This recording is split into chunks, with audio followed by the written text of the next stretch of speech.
Hello, Twin Flames, and happy Lunar New Year! If you guys celebrate, then definitely have the happiest year of the snake. I know that celebrations only begin today. They're gonna last for a couple of weeks, and I hope you guys stay safe and healthy, and you have quality time and make wonderful moments, first of all with your family, but of course with other fellow citizens in your community. Today, of course, since this is a Lunar New Year, it always starts, the name kind of suggests, it's tied to the lunar calendar, and today we have new moon. It's a new moon in Aquarius, and I promised you guys to do a new moon reading, so I am gonna do it today. It's gonna be a quick one, but I wanted to make sure that we do capture that, specifically for Twin Flames. I've already published my reading for each zodiac sign on Mindful Bamboo, so you can check that out. This one is going to be more targeted at Twin Flame Collective. Yesterday we had a really busy day, so I had to skip my daily reading, so we're going to do that right now. And we'll start with an oracle message for each of the twins, and then we'll take it from there. New moons are a lot about starting fresh, building, especially since it's also Lunar New Year, right? It's almost like if you didn't get the New Year's resolutions or whatever your like dreams and manifestations in for the beginning of the year, which was the new moon was actually happening at the December 31st, if you remember, but that was the one, right? At least for our calendars, it kind of felt very natural to be setting yourself up for that new year. But if you haven't done that yet, this is another chance for you, and it's a beautiful occasion. It's beautiful energy collectively. If you're not into big celebrations, so you don't really know how to celebrate, you can simply just use the energy of the candle at home and set your intentions and manifestations that way. Of course, always pay respect to the ancestors who made it possible for you to be here physically, and who have gone through a lot of stuff so that you have the life that you have today. Okay. Divine Feminines, what's your message? All that glitters. Yeah, I actually had that for the card of the day yesterday. So this was about, well, obviously, not everything that glitters is gold, but I like the last sentence of the explanation, which was kind of like, if there was no glitter, would you still want this person or this object, right? Like, that's a really interesting angle to look at it. Like, we have so much obsession with trends and fads these days, right? So we tend to choose certain products or go for certain things a lot of times, unfortunately, that's the truth, because it's popular now, my friends are talking about it, or this movie star is doing it, so I'd like to do it too, right? But it's a good question to ask yourself. And for the masculines, we see number 10, Unfinished Symphony. So time to finish the symphony, basically. Number 10 is end of a cycle. What kind of unfinished business are you putting off, Divine Masculines? And that could be, of course, part of your setup if you're immediately thinking of something that you won't be able to finish in a couple of hours, right? That could be your goal for this upcoming cycle, for the new cycle, to finally put it to end, to find closure, to find a solution, to stop putting it off. And for the main read, we're going to use the Dreamway Tarot. That's what it's called, right? The Dreaming Way Tarot, because it is actually by an Asian artist, and it does have that kind of spirit in its artwork, so I thought it's going to be very appropriate for today.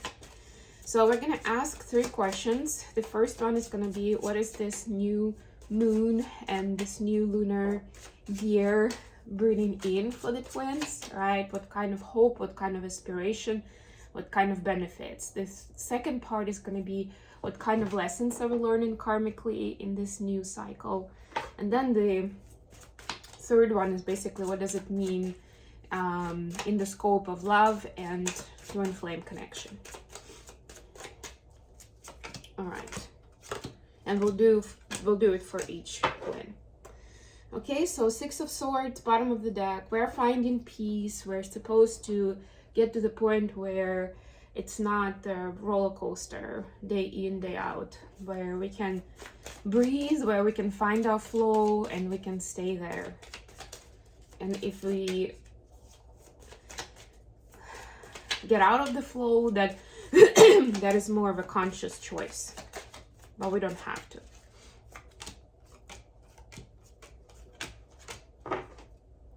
King of Wands, yeah, so you're in charge, basically. That's the main message. It's your decision at the end of the day to go on that path, on that adventure or not, to learn this lesson or not, to say yes to this opportunity or not. Feminine, so what's new and what is the new and exciting thing that's coming in for you?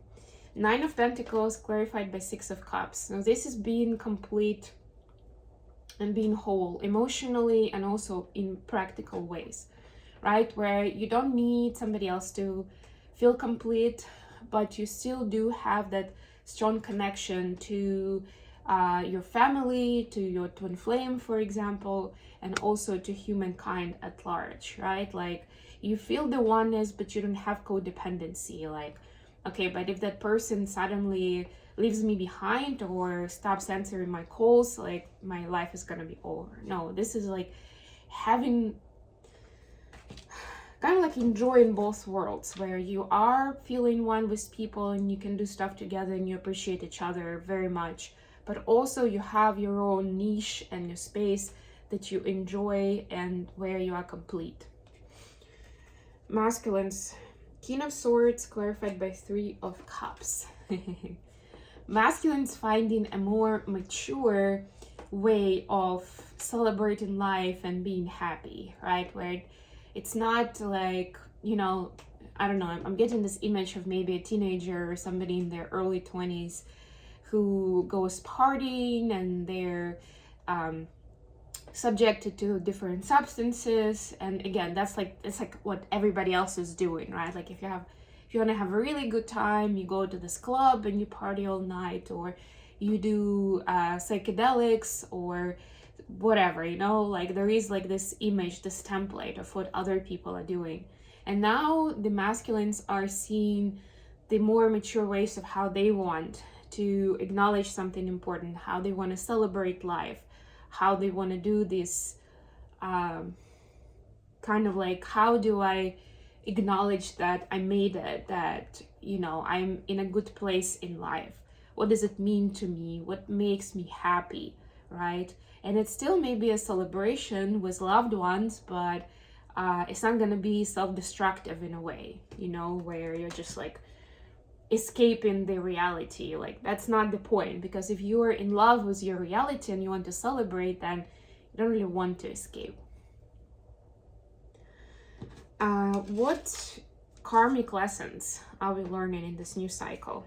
Feminines, Ace of Wands clarified by the Moon. Yeah, so a lot of emotions may come up, and a lot of times, especially as we get ambitious or we set our sails onto a specific goal, we become kind of ruthless there, or we may, like, a lot of our fears may come to the surface because this seems so important that it brings up different triggers to us.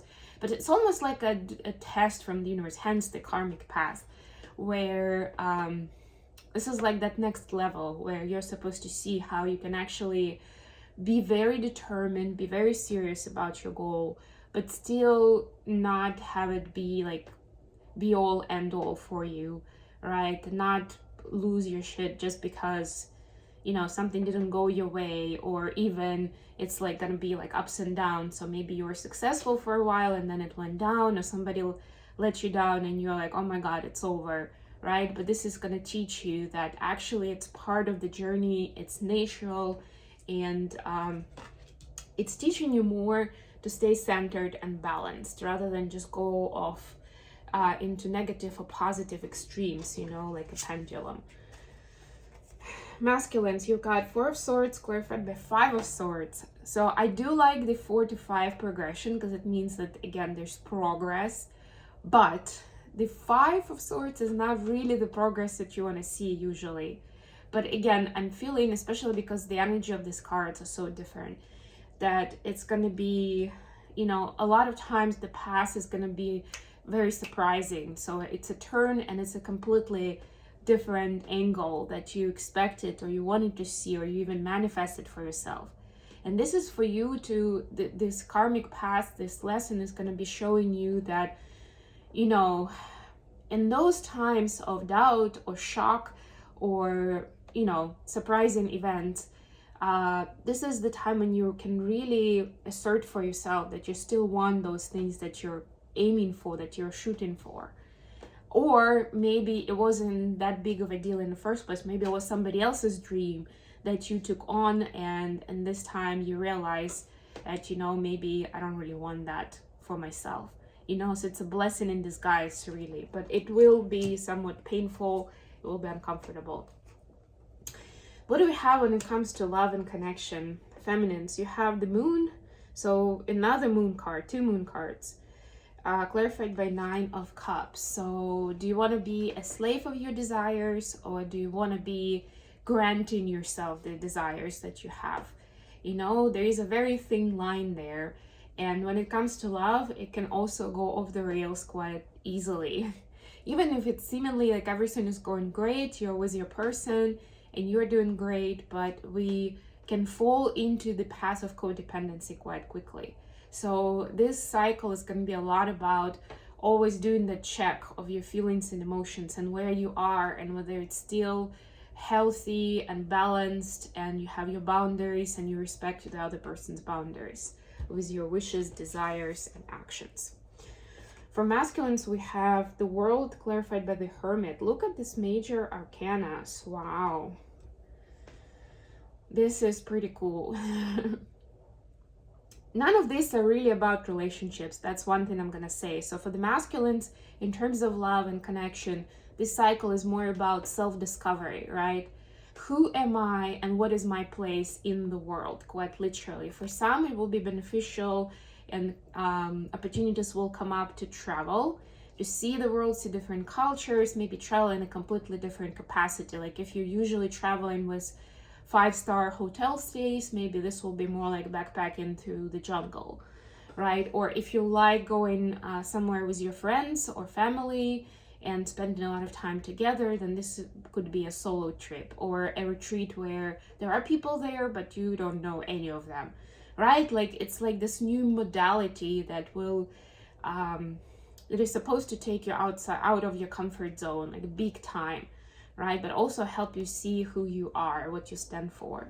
It actually happens even more so when you're in that unusual environment and people start asking questions about yourself, or you're supposed to make decisions in situations that you're not used to.